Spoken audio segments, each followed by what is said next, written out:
राणेंना उमेदवारी जाहीर न होण्यामागे अदृश्य शक्तींचा हात. किरण सामंत यांनी उमेदवारी अर्ज घेतला ही चांगली गोष्ट. रत्नागिरी सिंधुदुर्ग उमेदवारीच्या घोळावरून वैभव नाईकांचा भाजपवर जोरदार हल्लाबोल. मोदी भ्रष्टाचाराचं समर्थन करतात. जे जेलमध्ये आहेत त्यांना सोडवण्यासाठी भाजपनं पैसे दिले. चंदा दो धंदा लो या नीतीवर काम सुरू. संजय राऊतांचा पंतप्रधान मोदींवर हल्लाबोल. सांगलीमध्ये विशाल पाटलांकडून 2 उमेदवारी अर्ज दाखल. विशाल पाटलांकडून अपक्षसह काँग्रेस पक्षाच्या नावानं ही अर्ज. सांगलीतील काँग्रेस कार्यालयासमोर विशाल पाटलांकडून शक्ती प्रदर्शन.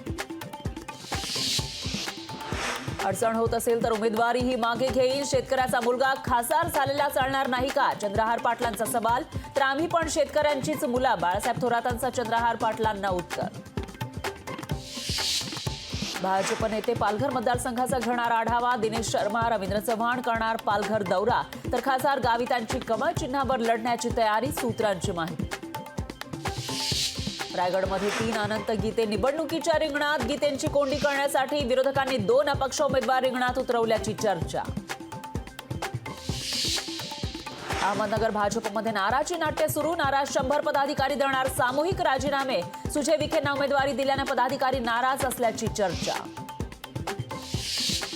नाशिक धुळे लोकसभेतील नाराजीबाबत काँग्रेसची बैठक. बाळासाहेब थोरात यांच्या उपस्थितीमध्ये नेते प्रमुख पदाधिकाऱ्यांची नाशिकमध्ये बैठक. धुळ्यात शोभा बच्छाव यांच्या उमेदवारीमुळे पक्षांतर्गत नाराजी. बारामतीमध्ये अजित पवार डमी उमेदवार असण्याची शक्यता. सुनेत्रा पवारांसह अजित पवारांच्या नावानं उमेदवारी अर्ज घेतल्याची जिल्हा प्रशासनाची माहिती. ऐनवेळी कुठलाही दगाफटका होऊ नये म्हणून महायुतीची खबरदारी. भव्य उमेदवार शाहू महाराज छत्रपती भरणार उमेदवारी अर्ज. कोल्हापुरात शक्ती प्रदर्शन करत उमेदवारी अर्ज दाखल करणार. ऐतिहासिक दसरा चौकातून होणार रोड शोला सुरुवात. बच्चू कडूंच्या उमेदवाराला राजू शेट्टींचा पाठिंबा. अमरावतीमध्ये लोकसभेत स्वाभिमानीकडून दिनेश बुब यांना पाठिंबा. स्वाभिमानीकडून पत्राद्वारे उमेदवार दिनेश बुब यांना जाहीर पाठिंबा.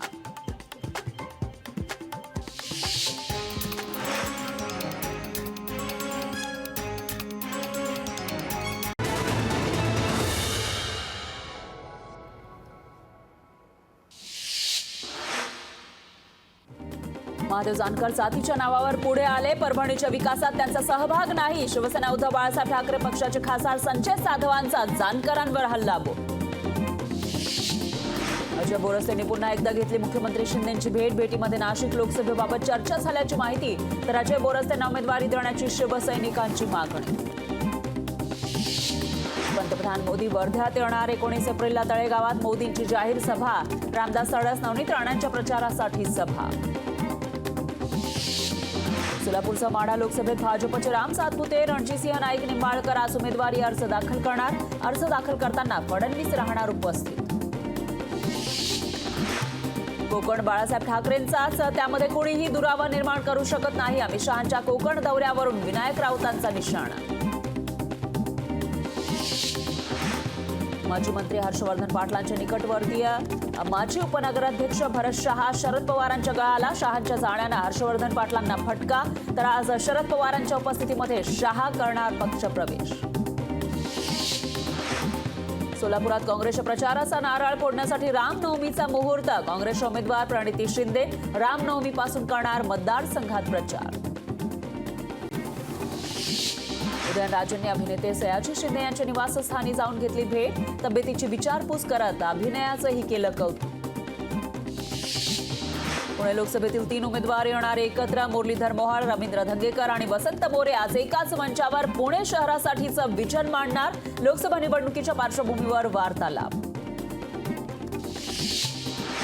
9 मे रोजी मुंबई विमानतळ बंद राहणार. सकाळी 11 ते संध्याकाळी 5 पर्यंत रनवे बंद. मान्सून पूर्व दुरुस्तीसाठी निर्णय.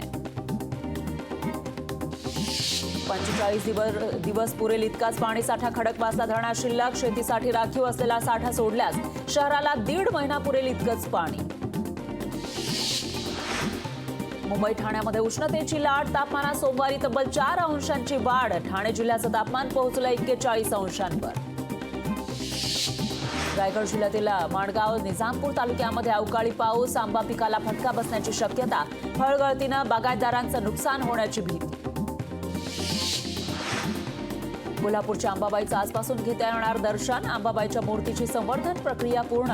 धार्मिक विधीनंतर भाविकांना घेता येणार दर्शन.